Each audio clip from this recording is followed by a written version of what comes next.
Eh bien, demain, le monde entier va célébrer la journée mondiale de lutte contre la drépanocytose. Nous, dans cette émission, nous faisons un point d'honneur à cette pathologie. On va en parler. On aura un partage d'expérience, bien sûr, avec un invité, Zito Georges-Henri. Il a 16 ans. Il est avec nous aujourd'hui. On en parlera. Il est victime de drépanocytose. À ses côtés, bien sûr, le docteur Cissé, qui va nous donner l'avis d'un professionnel de la santé. Bonjour, messieurs et dames. Bonjour. Bienvenue.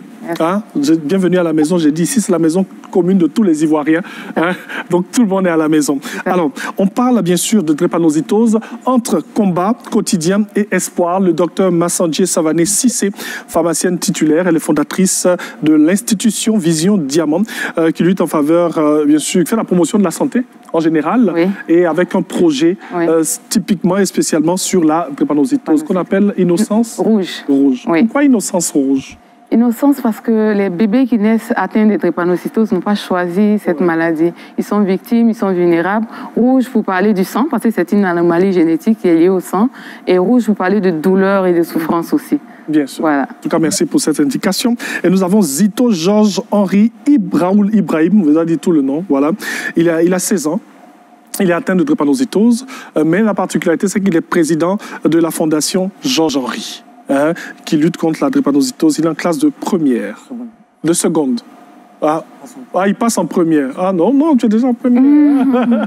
Déjà en première, ça va bien. Ouais. Alors, merci d'être avec nous. On va parler un peu de drépanocytose, on va parler de comment tu vis ces moments, et surtout que tu as une fondation hein, qui lutte depuis quelques années contre la drépanocytose. On en parlera aussi dans cette émission. Avec ta permission, on va commencer avec Dr Cissé. Avec vous, non, ce sont des attaques. Hein? Des attaques comme ça, souvent, qu'on est dans le studio. Alors, on parle de drépanocytose. À quel moment doit-on dépister un enfant contre la drépanocytose, ou est-ce qu'à la naissance, c'est déjà là?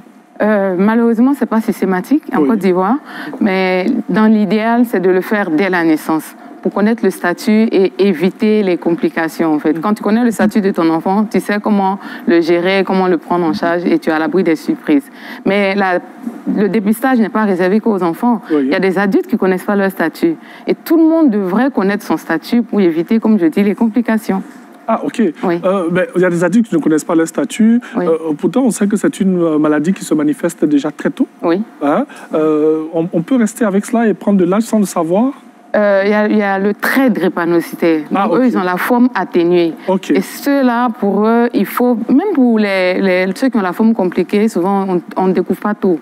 Donc, voilà, dans l'idéal, il faut faire le test avant, le plus tôt possible. Voilà. Le plus tôt possible. Oui. Alors, quelle est l'importance du conseil génétique hein, pour les futurs parents? Le conseil génétique, c'est la sensibilisation.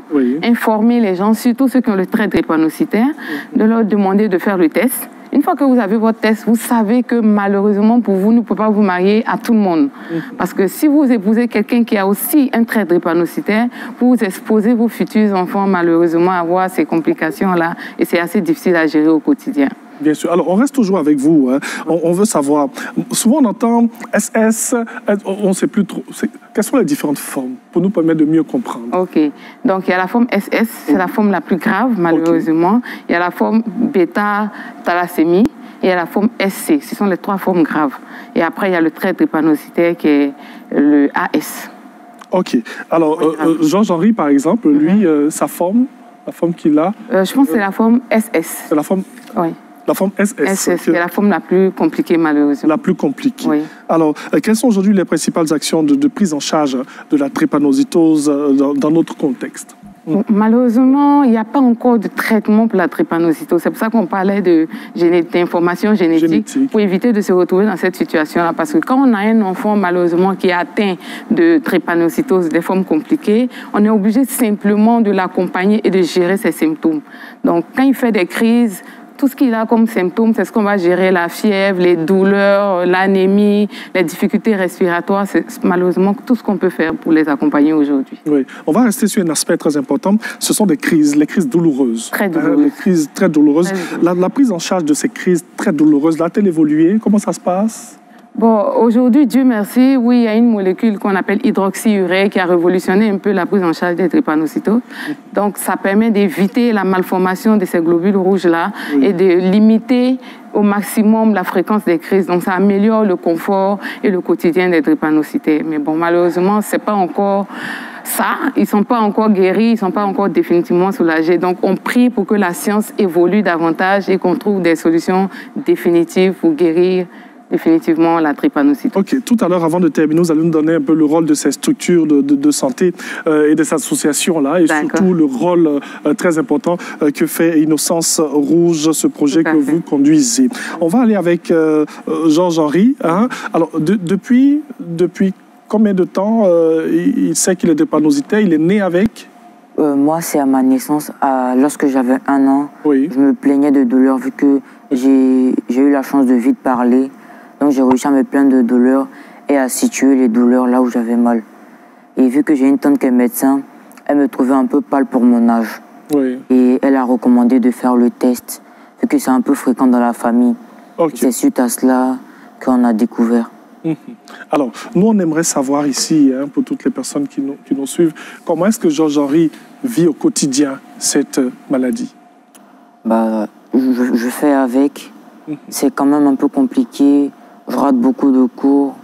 Je suis souvent très en retard sur le programme par rapport aux autres. Sur le niveau scolaire, il y a beaucoup de difficultés. Dans la vie courante aussi, beaucoup de difficultés. Que les crises sont souvent imprévues à tout moment. Par exemple, je peux avoir un événement demain et je fais une crise. Comme par exemple, pas plus tard que la semaine dernière, j'avais une semaine de stage et je suis tombé malade toute la semaine. Mais donc, je fais de mon mieux pour prévenir les crises, mais elles ne préviennent pas avant de venir. Donc, c'est un peu compliqué de faire avec. Bien sûr. On indique